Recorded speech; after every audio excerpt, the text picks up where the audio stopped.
బాగా చేసామంటది. అవును sir. Cinema అనేది అందరూ 175 మంది కొత్తోళ్ళు సార్. వాళ్ళు ఇంతకుముందు ఎక్కడ కనపడలేదు సార్, ఏ సినిమాలు కనపడలేదు సార్.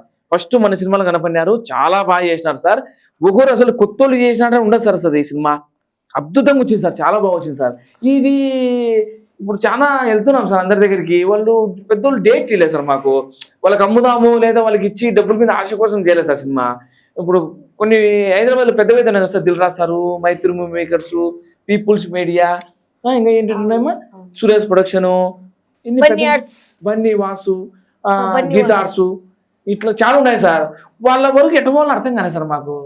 అంటే అడ్రస్ తెలియకపోయా. మా సినిమా చాలా బాగా వచ్చింది. రొట్టెగాన్ని అడగాల్సింది, వాడు దుబాయ్లో ఉన్నాడు అంత ఏంటి కనుకోడు, అన్ని మీకు అప్డేట్ ఇచ్చి పెట్టిండు. నెంబర్లు పంపించాడు సార్ 2-3 సార్లు. బన్నీ సార్ది ఇచ్చిన, బన్నీవాస్ సార్ది ఇచ్చినాడు సార్. అని ఫోన్ ఎత్తారు, మేము కొత్త వాళ్ళం కదా సార్. కాదు, స్కూల్ లైఫ్ మూవీకి నాకు రొట్టెగాడు చెప్పిన చిన్న సంఘటన. స్కూల్ లైఫ్ మూవీ స్టార్ట్ చేసినప్పుడు ప్రొడ్యూసర్ గా ఉంటారని మోసం చేసినాడు అంటది. ఏం ఒకరా సార్, 31 మంది సార్. 31 మంది.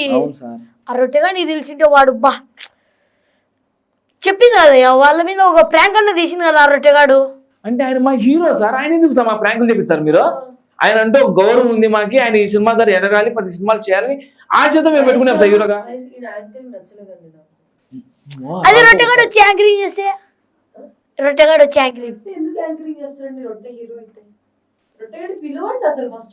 సార్ దుబాయ్లో ఉన్నాడు మా డేట్. సార్ దుబాయ్లో ఉన్నాడు. వాడు నా ఫ్రెండ్ కాబట్టి సార్ అనాల్సిన అవసరం లేదు. దుబాయ్లో ఉన్నాడు. సార్ అంటే పర్లేదు వాడిని. సార్ దుబాయ్లో ఉన్నాడు. రొట్టె సారు దుబ్బలక్క వర్షాకు గమ్మన కూర్చో. హీరోయిన్ గారు ఎప్పుడు